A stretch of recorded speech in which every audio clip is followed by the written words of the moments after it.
Coming up on today's show, we're going to talk some of the latest Disney news and rumors, and we're going to preview a little bit of our trip reports. We have a lot to discuss. That's coming up next on Traveling with the Mouse.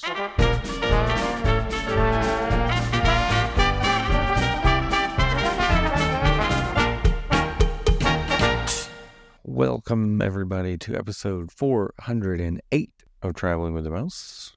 My name is Adam. I am your host this week, and I am joined today by John. Are you sure? You didn't sound like you were. You had to think about it. Yeah, I had to see. Oh, okay. Who's that man behind the mirror? It's been a while. Behind the mirror, behind the curtain. Pay no attention to that man behind the curtain. Yeah. Is that you? I've always wished that the original idea for the Great Movie Ride would have come to fruition. Oh, yeah. That would have been involved, Right. More involved than it was.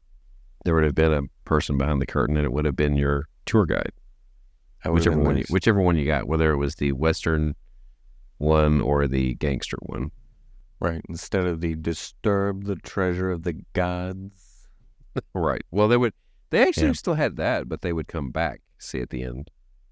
Like the ending was supposed to be this grand, like you meet the wizard type thing, and then your side, whichever side you're on, the person that was behind it was supposed to be your villain person, or I guess, or whatever, whichever one you had earlier. Even though they got disintegrated into a skeleton. Well, they didn't really. Oh, okay. They were supposed to make sure that they were okay, right? Oh, I see. It's all part of the show. Exactly. So, yeah, we can talk some news. Disney news. I'd say the biggest story was this thing about Genie Plus is now going to be selective. This is like hot off the presses as you're listening to this. It just went into effect. But as we're recording this, it doesn't go into effect until... Did you say that? What? You say that as we were recording this? Sorry, I did say that. But I'm not telling you after exactly you criticize? I'm not telling you the exact date and time. I didn't either. I'm just saying. I was like, by the time you hear this, you're like, quit giving away. It's not live. Or quit giving. You guys are usually like, we're recording this on a Thursday at whatever. Yeah. Anyway. No, I'm not. I never said that. Oh, sure. You don't try to get out of it that easy. This is live. We'll do it live. So, what is it? It's going to be Genie Plus on the June 27th. So they're rolling this out on a Tuesday. Perfect sense. Right. So now, I'm not sure how I feel about this, but if you're going to a single park, you can just pick Genie Plus for that park you're going to. I guess as of right now, you can buy it in whatever park you go to.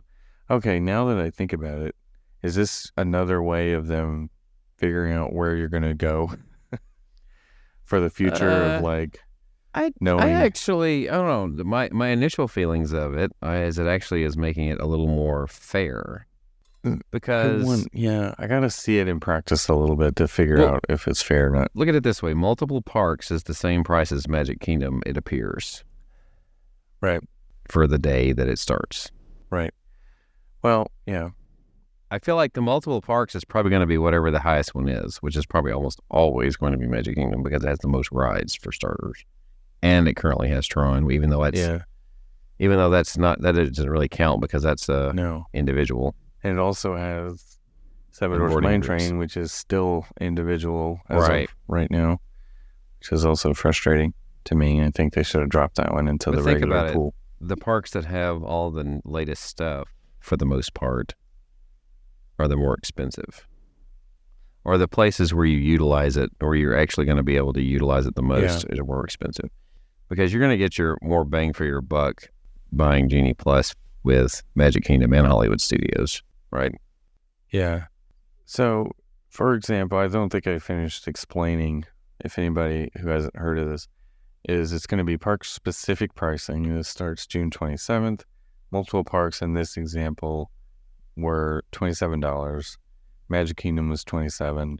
Epcot only is down to $18. Hollywood Studios was higher at $24. Animal Kingdom 16. And again, I'm sure all of these will vary by the date. I hope that the new standard is not going to be like 27 and it just goes up from there. I feel like this is an excuse for them to charge more for the multi-park one and make it feel more valuable when that's just what it was all along. I guess that's my fear. How do you buy this? Like, do you have to say up front, I'm going to do multiple parks, and if you don't end up doing it, you just got screwed? Right. If it wasn't Magic Kingdom? Right. We'll figure this out on the 27th for sure, but we're kind of speculating now. But I would say that once you buy it, it'll say, well, do you want multi? Do you want Magic Kingdom, Epcot, Hollywood Studios, wherever? Well, our friend Scott Guston has an example out here Twitter. Where I don't know where he got it, but it actually looks like you choose it ahead of time based on that. Right. Yeah, imagine, what do you mean ahead of time? Like, okay, so you have to choose multiple parks, Magic Kingdom, Epcot, Hollywood Studios, or Animal Kingdom. Oh, yeah. Yeah, you'll have to select when you're buying it. Yeah, when you're buying it. Yeah, yeah. I imagine choose what are you going to do. Right, it's going to ask you. So, you can't just say, like, say for instance, I guess you still could. I guess in the app, when you're looking at My Day and you change park, surely it will automatically default to whatever the price is for that park. Yeah. But if you decide later, that's what I'm saying. I'm just wondering, if you decide later to hop, are you going to have to upgrade it and add more or something like that? Or how is that going to work into the system? So it kind of makes me wonder. So like a good example is, we'll obviously have future episodes on all of our kind of trips, but just to give a snippet of it, we went with some folks who bought the ticket that you bought, the 1 day per park, 1 park per day, the 4-day, whatever, all 4 parks. And it was easy because we knew we weren't park hopping. So this would have been helpful on those days because it's like, oh, save money by only paying 16 for Animal Kingdom versus paying the 20. I think it was mostly 23, 22, 24, one of the days, whatever. But still, that's a significant savings when you're talking about 8 people. So this would have been helpful for that. But as an AP, if you just want to go, you got to decide ahead of time, well, am I going to park hop today? What is like, maybe I will, maybe I won't. So, or are you just stuck buying the multi-park in case you decide to do that? I found that AP or not, the majority of the time, I didn't hop. I mean, even though I had the ability, it was nice, but the majority of the time I didn't hop. I mean, I like the ability. You just like having that freedom, right? Right. I like to be able to just like, if you want to. We'll spend the morning at Hollywood Studios and Skyliner over to Epcot and, hang out for a while. I might want to ride Ratatouille. So then it's like, well, I have to make sure I buy the multi or else I'm screwed. Or stand in line. Yeah. So again, as Disney simplifies, it really complicates. It seems like it's helpful, but to me, it sounds a little more complicated because I think in a way it's actually kind of making it fair for the person that is truly devoting their day to one park. Yeah, I think it's good for the day guest. Like Animal Kingdom, that $16 is great value, really. I mean, though, they don't have a ton of things you need it for. It's like 7 rides. Yeah. You really only need it for the safari, and of course you have to pay for Flight of Passage separately. Right, individually. So you need it for Navi River Journey and Safari. That's about it. Yeah. So you're paying $8 for each of those. Yeah. Kali can... It's kind of like you're paying for the guarantee, I guess. In the summer. Yeah. I mean, Kali, Everest, depending on the time of day, Dinosaur, you can save some time at those, but you don't need it really for anything but Safari and Navi River Journey. And then you have to buy Flight of Passage separately anyway, so... Which is why it's priced where it is. Right. Understandably. They know this. Epcot's a little surprising to me, though. It's the second cheapest. It's not surprising to me because they don't have that many rides that need it. Once again, they don't have that many that need it. Is what we're just like Animal Kingdom. You need it for Test Track, and that's in Frozen. I mean, right. Well, Test Track, Frozen, Ratatouille. Yeah. Okay. 3 attractions because Soarin' you could use it, but you don't really need it for. Yeah, you can always get a Soarin'. And then Nemo. I mean, gotta make sure you get that lightning lane. Yeah. I mean, and Figment. Yeah, and Figment. Spaceship Earth can be helpful depending on the time of day. Right.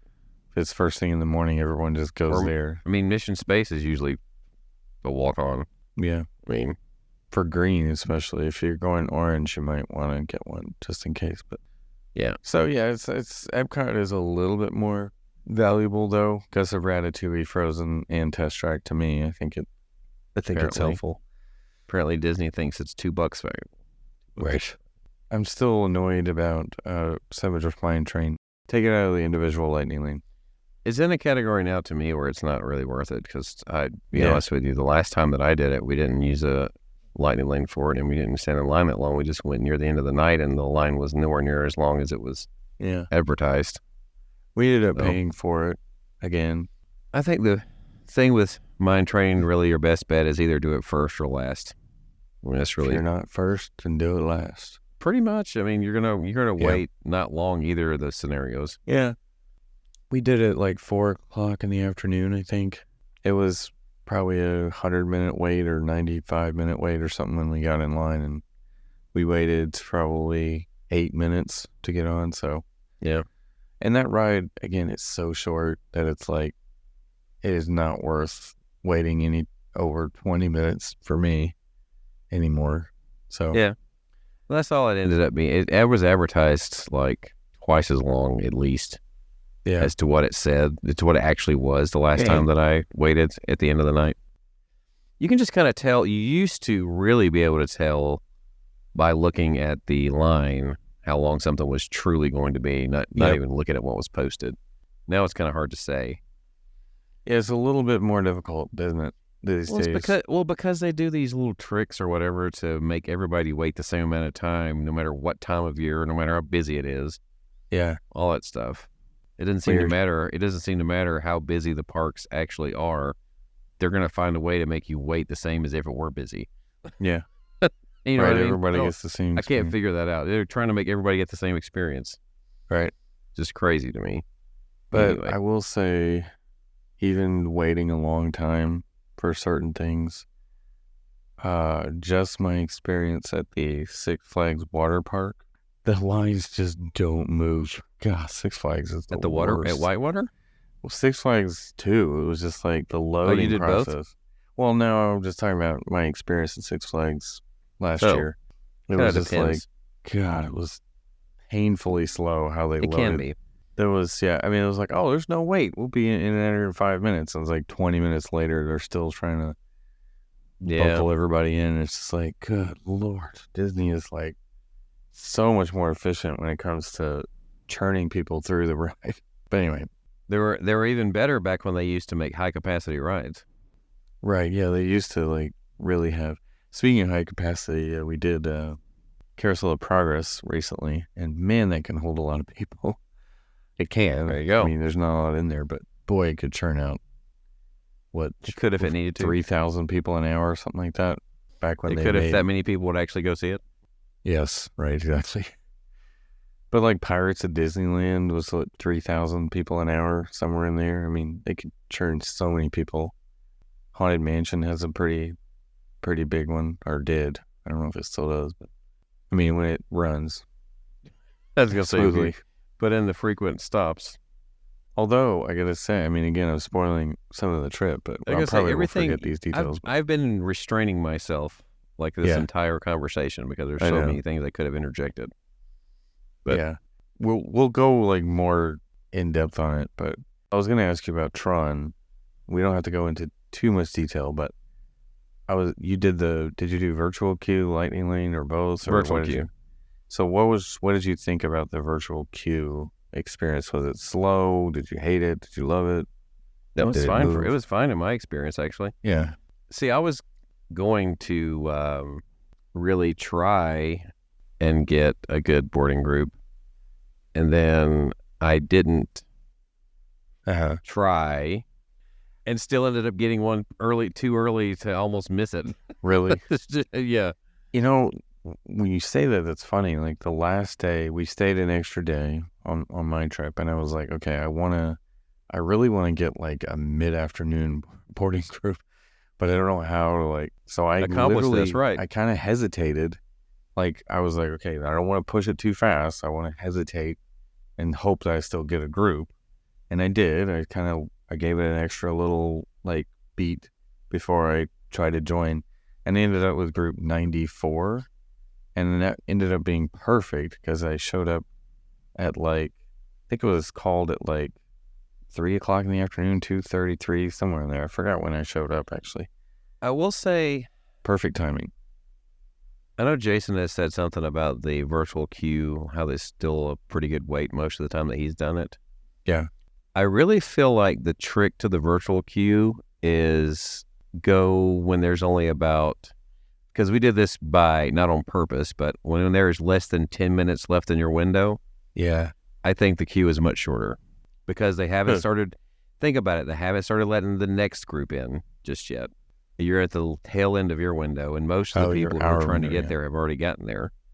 Yeah, most people will try to rush there as fast as at they the beginning can, as soon as of it. their group's called, yeah. I think you have a better chance of waiting less to get on it if you wait until the end of your window. Since you've had Tron, have you gone near the end of your window, like almost when it expired? Yes, the first time. Trying to think. So the first time we did virtual. I'm just queue, saying I we could were be near the wrong. end. I could be wrong because that was my experience. I just kind of assumed that based on my experience, right? Yeah. So, well, I'll say this trip I had 2 experiences with it, and the better experience was that last day when I did it in the afternoon. It was also right after a thunderstorm blew through, like within 30 minutes to an hour after a huge storm blew through. We got there and walked in, and it was much shorter than the 2 nights before, or 1 night before, whatever it was, 2 nights before, when we did the extra hours for deluxe resort guest thing. And it was a longer wait. It was a way longer wait than the next day. So it's like everybody wanted to do Tron during the things, the extra hours. So we waited probably almost an hour, felt like, that night. The line was so long outside before you could even check in. And then, you go through that little outdoor area, and then you go through the indoor area, and then that horrible room where the lady goes, "There are winners and there are losers. Who are you?" And you hear that like 20 times. It drives you insane. Yeah.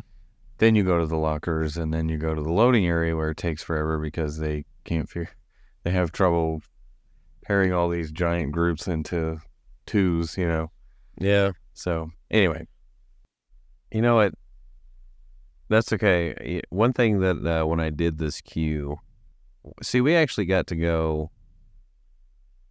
All right, getting in at almost the last minute. Okay, so we walk through. We get up to we almost walked straight to the first tap in or whatever, I guess.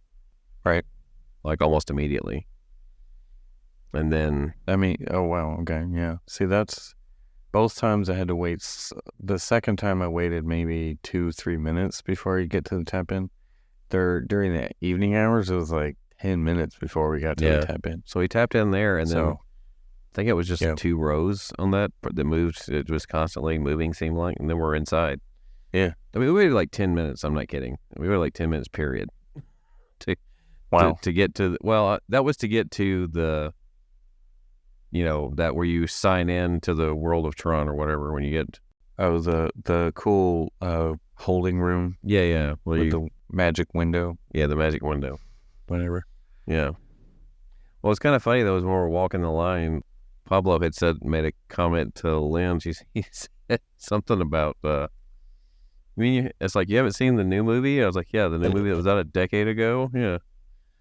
Right. Yeah, literally. It really was. It was 2011. Over a decade. 2011. I was like, it's 12 years this year since that movie's been out. So the new movie, I guess that is new compared to 40 years, but that is the music they play. Obviously, is the Daft Punk stuff. Yeah, that movie. And it also the cycles look like the new ones, not the old ones. Right. So just to clarify, if anybody's listening about that, the reason we're talking about the boarding group window is because they're really strict at Tron about that hour window. You probably have some time on either, like few minutes on either end of it, but They're Well, very really, strict. both of the boarding groups that they have currently give you you got to return by this time. Yeah. So Right. Guardians, they don't care though. And literally we did that too, where we had an early boarding group and we showed up at night and rode it. And they, they were like, oh, we're more forgiving here than Tron. So because it's been out we for don't a care. year, that's probably why. Probably. But even still, like a year ago, They're probably about to do away with boarding groups, to be honest with you, although Right. Looks that way. Possible. I don't really know how that's going to work, just out of recent experiences that I'll discuss in a later episode. Yeah. Although, yeah, we did do Guardians as well, and Guardians broke down at one point while we were in the virtual queue line. Yeah. So we ended up waiting like 40 minutes with the breakdown. Yeah. Wasn't terrible, but Guardians moves so much better overall than Tron. But Tron's not bad. I mean, it's not terrible. It's just it's going to be 30 minutes, I would say, on average, probably for the virtual queue line. So probably 40, more likely. As you can see, this news episode is not going as planned because we so badly want to talk about our trips, apparently. I know. Well, they're really, we keep trying to lean toward them. Like every time we do these like trip episodes, like they get really lengthy and we end up throwing way too much in there anyway. So, or we forget stuff and then we talk about it later. So we might as well throw in if we do it stuff. Too long. I will say this, the experiences I had with the monorail were actually rather pleasant. Yeah. It didn't smell bad or anything. Really? Yeah. That's good. I got monorail silver both times that they were Magic Kingdom, I think. Wow. So even later in the day, it wasn't smelly? No, it wasn't. Nice. Yeah. My theory most of the time that works out with the monorails is, especially at Magic Kingdom, like no one wants to walk any further than they have to, like when you're leaving there. So I always go to the end, that furthest one away. Right. And there's usually like not many people in there, but it wasn't the case this time. We had to walk a little bit to find one. But yeah, it feels like people are creatures of habit and they just sort of go with the flow and everyone just sort of like it's in the middle. Goes in the middle, yeah. It's like follow the crowd versus if you just go on the ends or depends. And see, the thing is, usually the end closest to the front or the direction it's going still has more people there. If you go to the back, basically, that's usually your best bet most of the time. You mean at Magic Kingdom Station? At Magic Kingdom Station. Yeah. Because that left side, like if you go left, it's actually a little longer, just the way the station's set up, than they go on the right side. Resort or Express? Resort. I'm sorry, resort side. Yeah, okay, yeah. That's why I was making sure. Yeah. Because we had to get back to the Poly that day. Oh, I see. Okay. Speaking of not breaking down, though, Haunted Mansion did not break down on me the time we rode it. So that was something. To be fair, it doesn't really break down when those things stops, yeah. Usually it's someone who needs more time to load or unload. Needs assistance. It's usually that kind of thing. That's the majority of those stops. Yeah. But we had none of those that night. Was that the late night? I think it was the extra hours. That's probably why. There you go. It was the extra hours. Again, talking about the trip. I know. There's so much to talk about that we're never going to cover it all. So we might as well throw in some stuff. And hopefully we don't repeat ourselves too much. Hopefully we don't. Oh, speaking of Tron, I did want to throw this in. Were you there when they still had the dumplings at the Tron snack booth? If they were there, I didn't notice them. Because they're gone now. Are they? Were they that good? Energy bites. Jason loved them. They were good. I thought they were actually a cool snack. Unique snack. They were just okay, though. But we were in the situation where we had to have someone stay with the kids while we went on.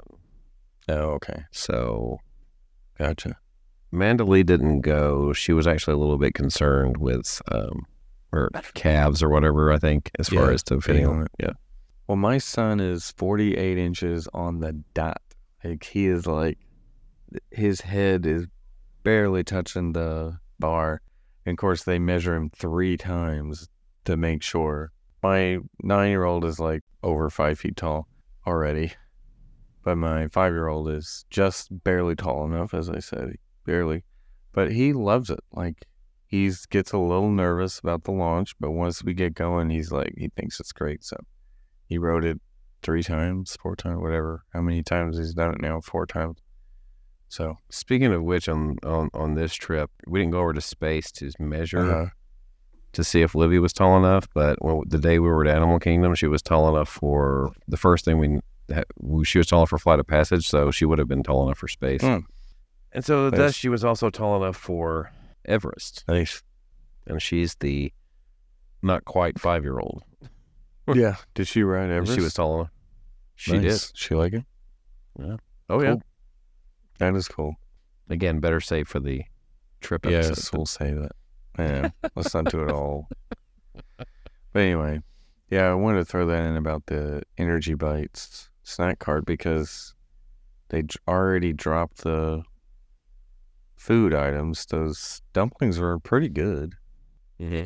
Now they just have like drinks, I think. That's it. So, slushies. You feel like with the way Tron is designed, that they're not going to stay on the boarding group. They're going to stay on the boarding groups probably not as long as they have with Guardians, because they have designed it with a long queue in mind already from the looks of it. Yeah, I mean that pathway is long.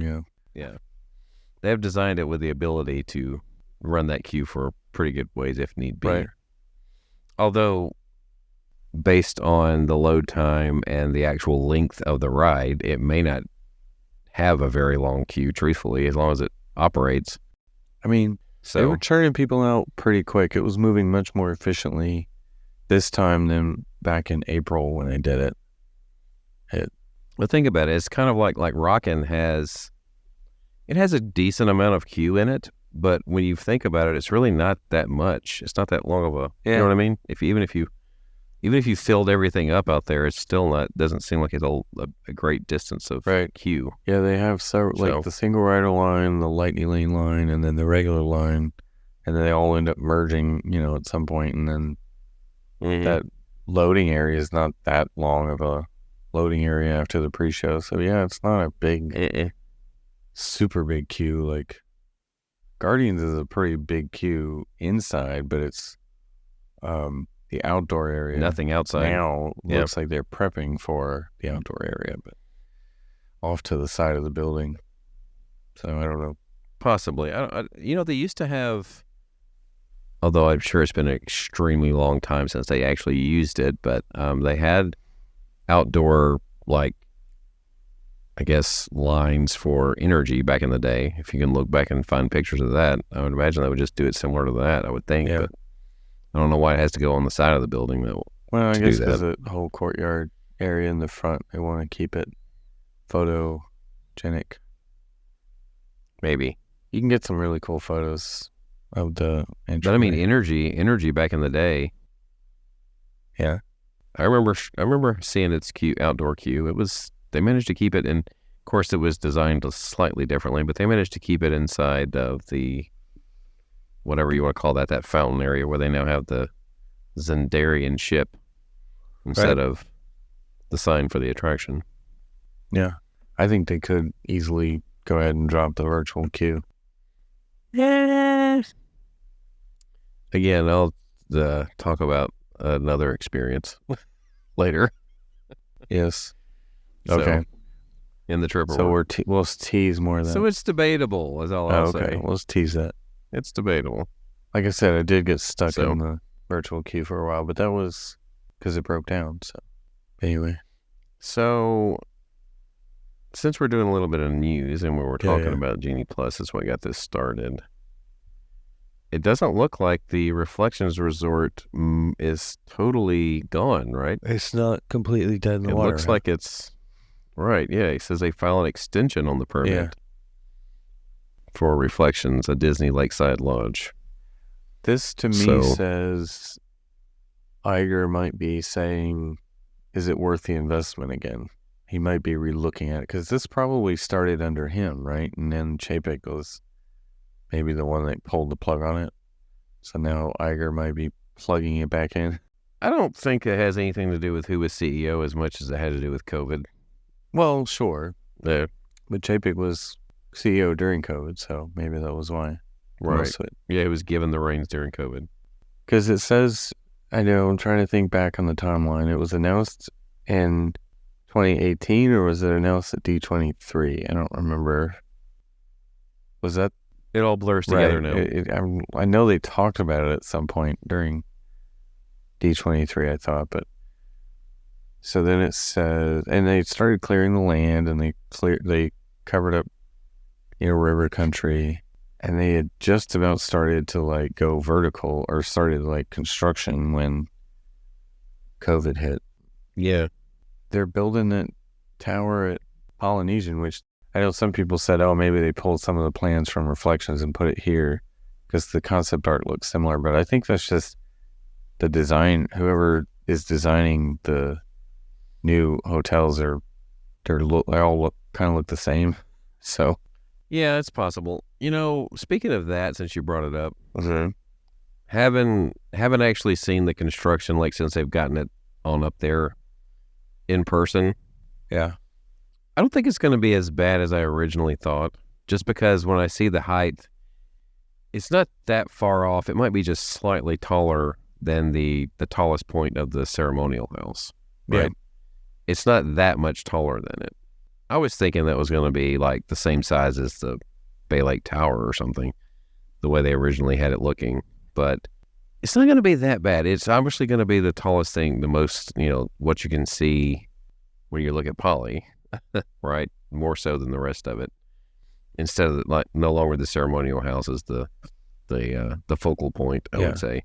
I forget. Is it 10 stories? 8, 9, 10, somewhere in there. I'm not 100% sure. This was just based on my site because I actually just happened to be sitting in the parking lot there, and I was looking at the difference between that height and the ceremonial house height.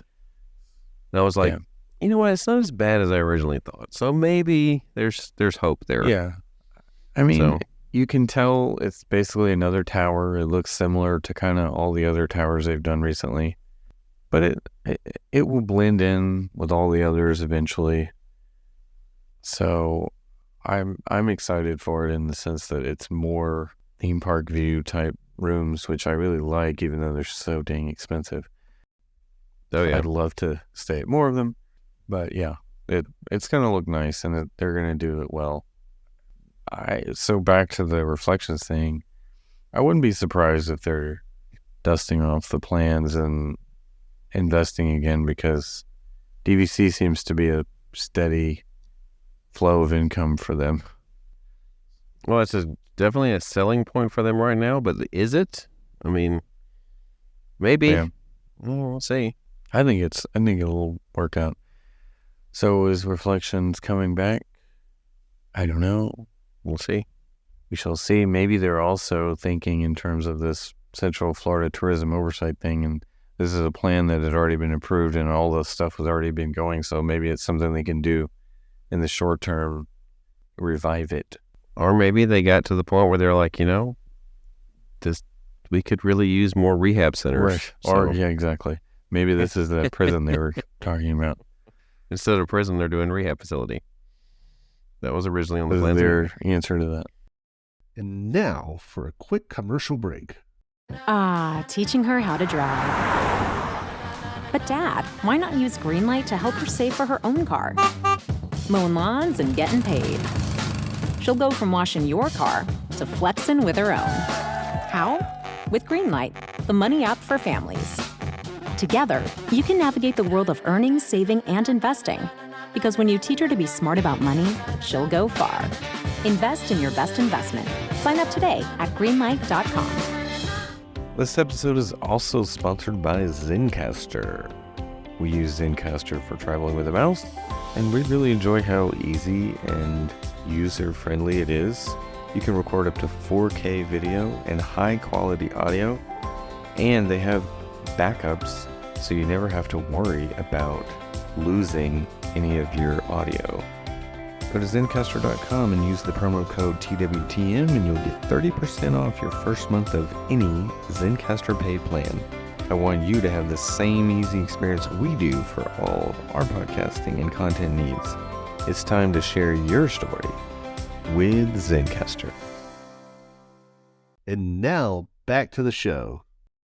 So this is something I experienced also on our trip, but this is in a story in recent. When is it? Talking about Dinosaur, right? Oh, yes. I experienced this too. We rode Dinosaur. But Oof. yeah, the attraction continues to struggle. Oh, gosh, it was bad. I'm like, it has been given no love whatsoever. I was like, I was like, you know what? I would rather them just go ahead and change it than see it die this slow death that it's dying right now. Nothing worked. Almost nothing was working. It was sad how bad it was to me. They've already taken out Primeval Whirl. Yeah. Triceratops Spin is not exactly a draw. Neither is the pay as you play games over there. Yes, which is so dumb. Don't you really got to feel bad for the cast members who have to work those right now? Yes, anyway. And nobody plays those games. Like 5 people all day play them. Yeah. So anyway, I really wanted to do Dinosaur because Libby was tall enough now, and then she just barely missed it the last time, and I was like, oh man, taking it hard on it though. I'm like, there's so many things not working. It was so bad. Or the things that are working are not fluid, nowhere close to fluid like as it was once before. It was so bad. I was, we had taken, some friends who had, either they had not ridden it since like 99 or 2000 or something like that, or they hadn't ridden it at all. And you go in, the first scene is like just a motionless dinosaur that's eating another dinosaur. Right. That thing hasn't worked, it seemed like, consistently and forever. Nothing. Didn't move at all. And you're like, several other ones, you're just like, they're not moving. Like, nothing's working. To go back and see how it looked in the original, right, the beginning, versus what it looks like now. Yeah. And right there at the beginning, there's one of those things they say that one of the dinosaurs they introduced is a raptor, right? Right. Even though it still moved here, I went back and looked at its early motions.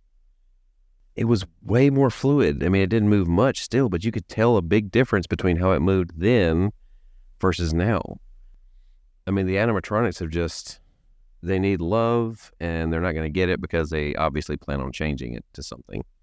I think it shows that, they're not putting any effort into it at all. It totally reminds me of Splash in its last days or years or whatever it was. Right. Because they did very little when they they just kind of kept the bare minimum going. Yeah, they did very little. And then Dinosaur, God. And it's below the bare minimum. When you see the first Carnosaur, when he's supposed to be introduced for the first time, he was not working. That wasn't. Right. It wasn't working for me either. So that just shows you what was a week apart. They didn't do anything to even try to get it working. Yeah. Again. Nothing. And the one that runs, he actually moved, but I just feel like he was still not what he once was either, because I couldn't even see him hardly. Right. I don't even remember if it was moving when I did it. It was so bad. I feel like there used to be better lighting on it. I think they're not even being all that concerned with that. It's so dark. They just make it darker so you can't see anything. You can't see how bad the animatronics are. Yeah. Like even the one near the end that does move, like they take your picture, he looked pathetic. Yeah. The movements look pathetic compared to what it once was. Yeah. Like he's just in bad shape, and even the very last one was, I guess it was still pretty good. Yeah. They kind of used strobe light effect again too, didn't they? And did they always do that? I guess they did, but I think they've always used that though, to some degree. He still moves, but he's not Yeti. He's not Disco Carnosaur. Right. I just remember, Jason and I kept looking at each other like, ooh, this is bad. Like, nothing's working. This is really bad. Oh, yeah. But our friends still, enjoyed it. It just, that was not a highlight of their day by any means. Like, okay, you just being jerked around in the dark. Here, this is what we're doing. Yeah. That's pretty much all.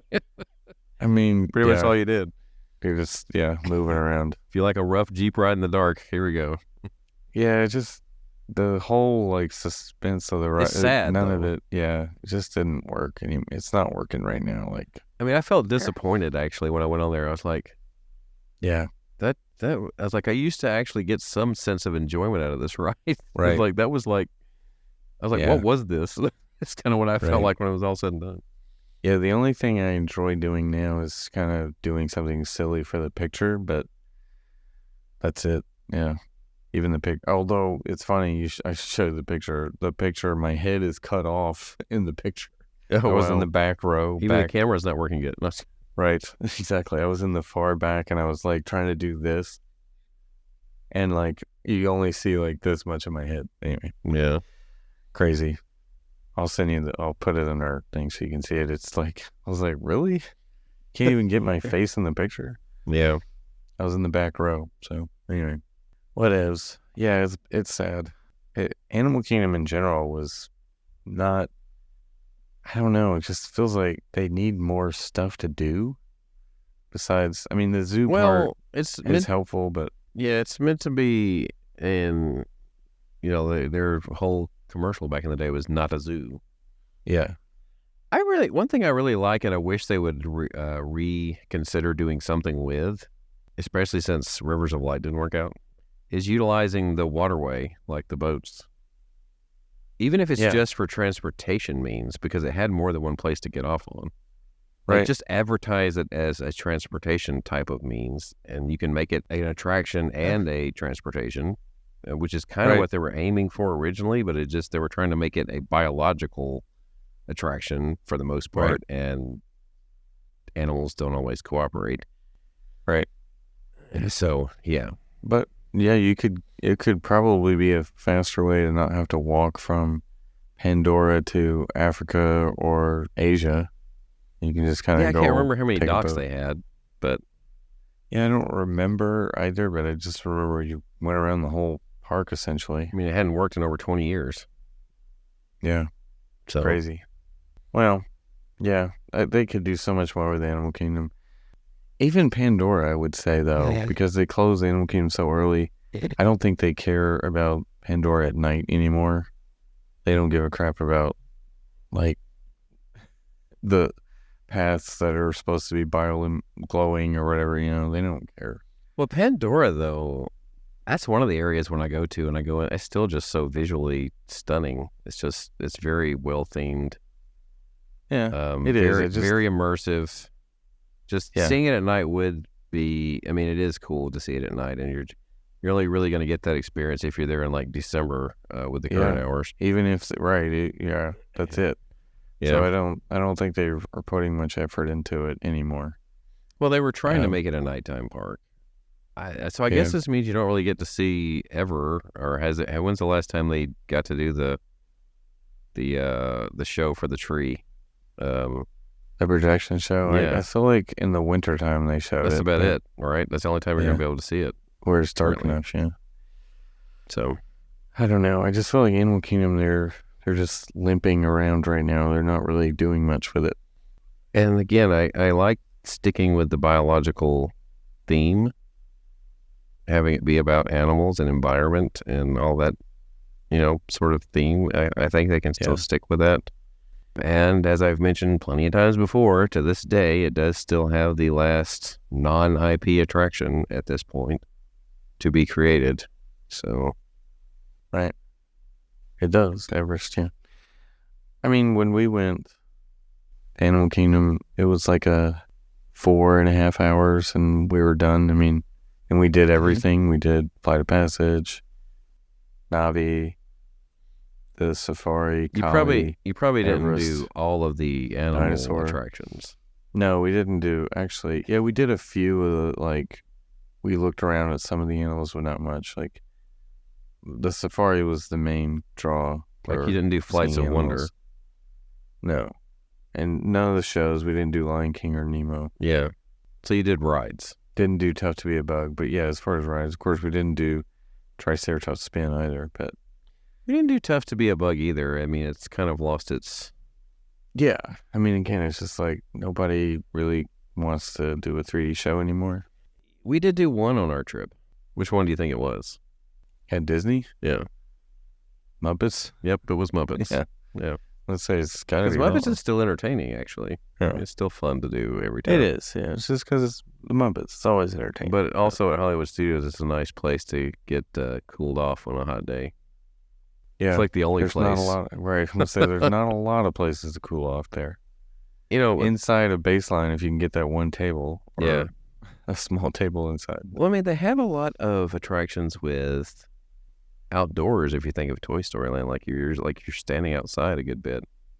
Swirling Saucers and Slinky Dog are both, both of the additions they really made to Toy Story Mania, right? Attraction wise, Right. are both stand out in the sun, Right. or at least in the hot air. Even if you do have shade at some point, Right. It's still hot when it's 90 degrees outside. Yeah. if you're actually standing in the main queue for Rise, then that's also mostly outdoors. Yeah. Even though it doesn't go to Muppets anymore. At least not that I've seen. Or not when I was there. Mm. I think the queue's more manageable than it once was. Did you make it over to Den of Destiny? Or See, you I went? didn't. I forgot about it, actually. Okay. Or was it even open at that point? Was it? That's a good question. I think it was. I know it but was. Maybe when you it got there. wasn't. I can't remember what day it opened. Right. That's a good question. It may not have been. But it's basically right next to the prime time. Yeah, which we did go there. Which we'll cover that too. Right. Interesting. But I liked it. I like that they're doing that. I like the idea of the pop-up. There was nobody there though. That was the thing. It's like middle of the day. Yeah. It was like 5 people that wandered over there to go in. So it didn't seem to be, maybe not a lot of people know about it yet, but I like the drink offerings they had. Yeah. And the mild theming they had was nice. Well, it's not I a very liked big looking at it. space. Yeah. You basically just walk in, order it, and then they have a few standing tables outside. You can stand there and Yeah. have 'Cause I your remember drink. the That was about store it. right there. Yeah. Isn't this just temporarily changed anyway? Or do they think it's they not might? gonna. I think they may have it through July or something. It's not long. You're not going to keep it. Not likely. Unless it becomes a hit, then they'll probably keep it. Unless they have a Doesn't drink. look like it will become a hit. Oh, Unless they the have one I saw. unless they have some sort of drink that everybody starts talking about. I did like that.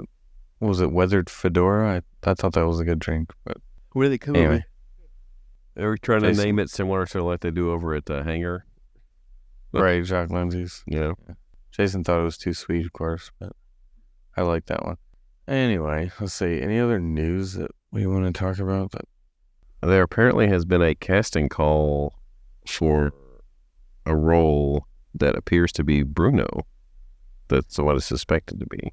Is this for the Halloween party, you think? I don't know, honestly, but it could be. That would be interesting.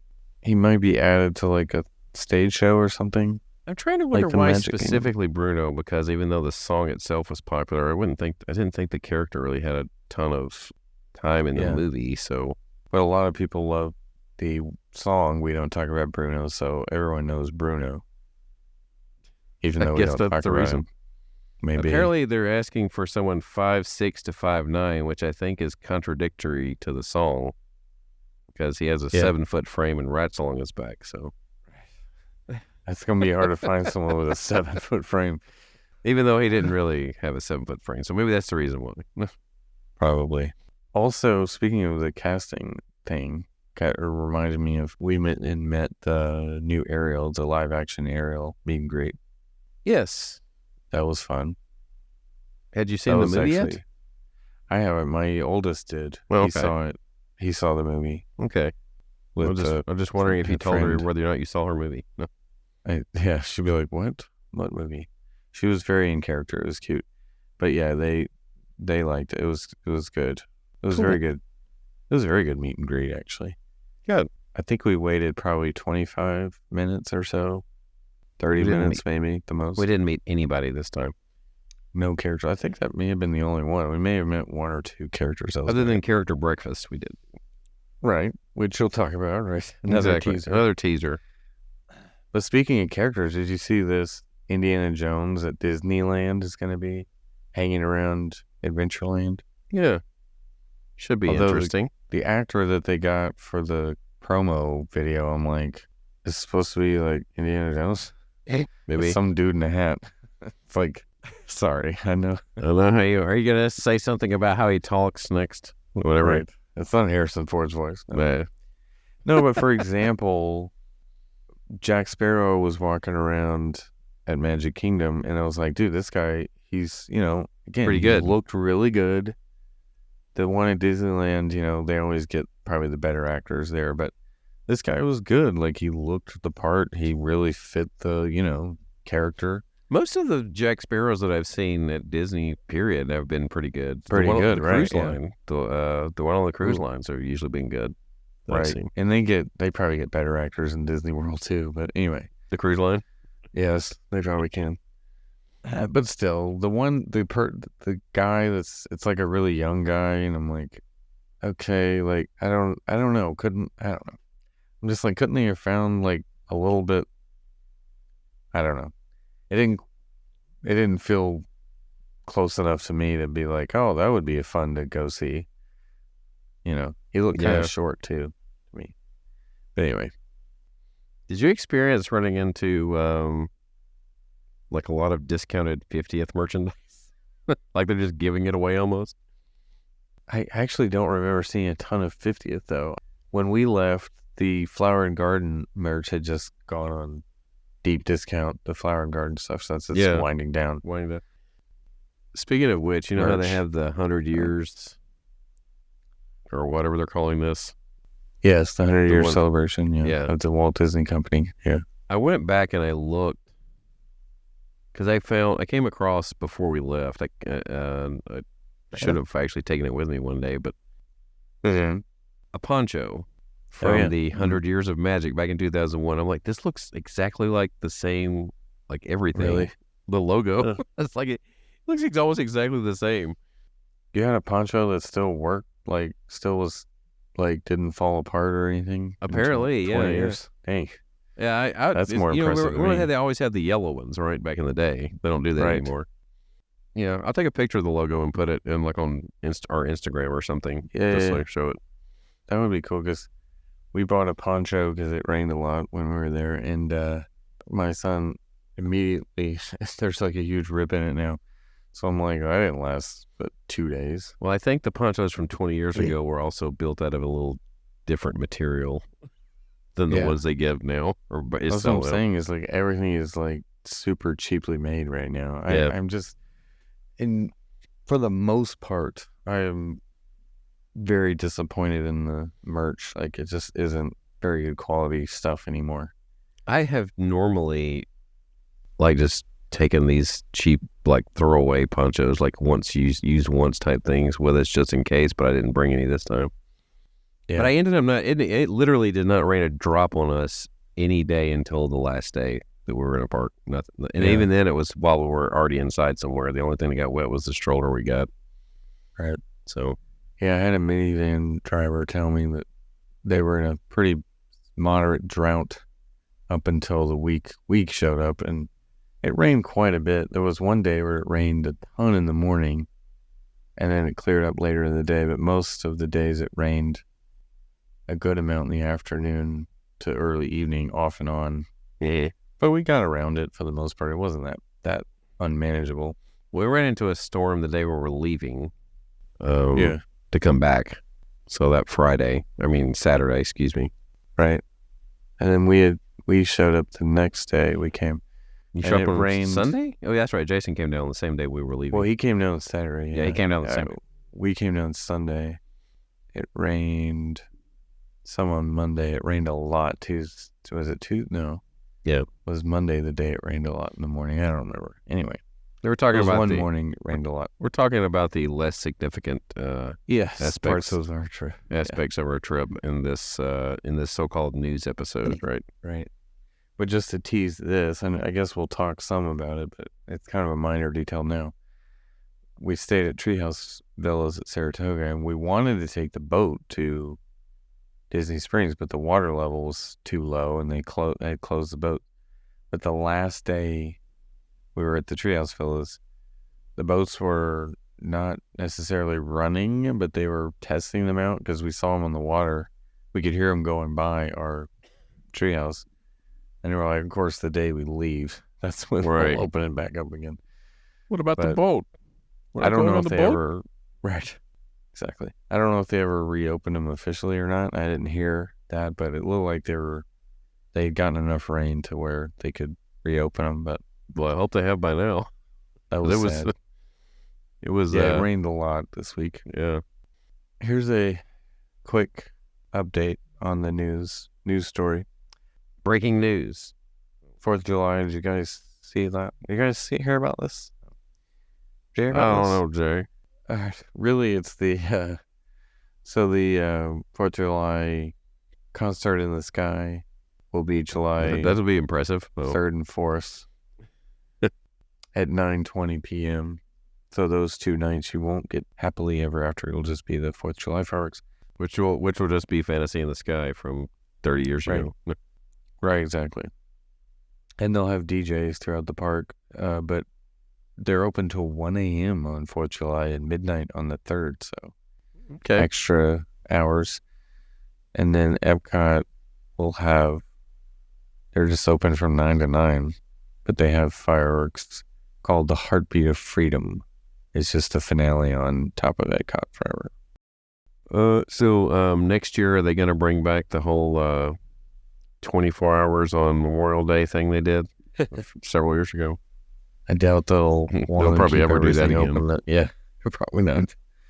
They have to have enough cast members to work it. They did it for like 2 or 3 years in a row, though, right? I mean, if I remember right. Yeah, I remember it was several. It's it looks like they have some special 4th of July like food items, but meh, nothing noteworthy. But they're available June 27th through July 4th. Speaking of course, which, I know I yeah. originally had talked about on our trip when the report's coming up. I'll just go ahead and get this part out of the way. Yeah. We originally were going to do a Universal trip, and then that changed, and then Universal ended up being cut out altogether. So Oh, so you didn't get to I go. didn't even go at all. Yeah, Oh, well. I plan on doing it sometime in the near future, especially with Nintendo World opening up. Oh, yeah. Well, So- I mean, I'll definitely go. But yeah, it just didn't. There wasn't enough time, I guess, for all things. Even staying 6 nights. Wow. That's I hard mean, to say. yeah, but- it's amazing to me how no matter how quickly you get through things and you do things, there's always something you'll miss. Like you can't ever get it all in Oh yeah, yeah. a week. Oh, and the thing of it is the way it works now is if you like screw something up plan wise or everything, your whole day can be shot sometimes. So Yeah, it's kind of sad in a way that it has to be that way, but it is what it is. I know. I'll tease this for our episode as like trip reports. But This is a teaser episode. This is Yeah, I know. This is an hour-long preview episode of right, this is just because Jason's not available to. right. so We have got to wait. have something available. But I extended my trip an extra day and kind of, used that 2 extra days essentially. And we took a much more gentle, approach where Right. we just hung out. We slowed things down. We did 1 or 2 rides tops every day. And even the last day, we didn't do any rides. And decided at the last minute, I just wanted to go to Hollywood Studios just to have lunch. That was it. But it was such a more enjoyable, relaxing time. Yeah. I kind of mentioned to my wife, I was like, I think I had mentioned it to you in the chat just very Yeah. very About briefly, just- but I was like, it'd kind of be nice to pick a deluxe resort that has quite a few things, amenities to do. And Yeah.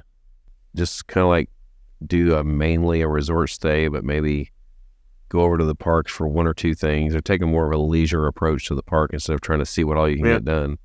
Just Yeah, pick that'd out be here, nice. just pick out like maybe 3 things. Like I want to do these 3 things.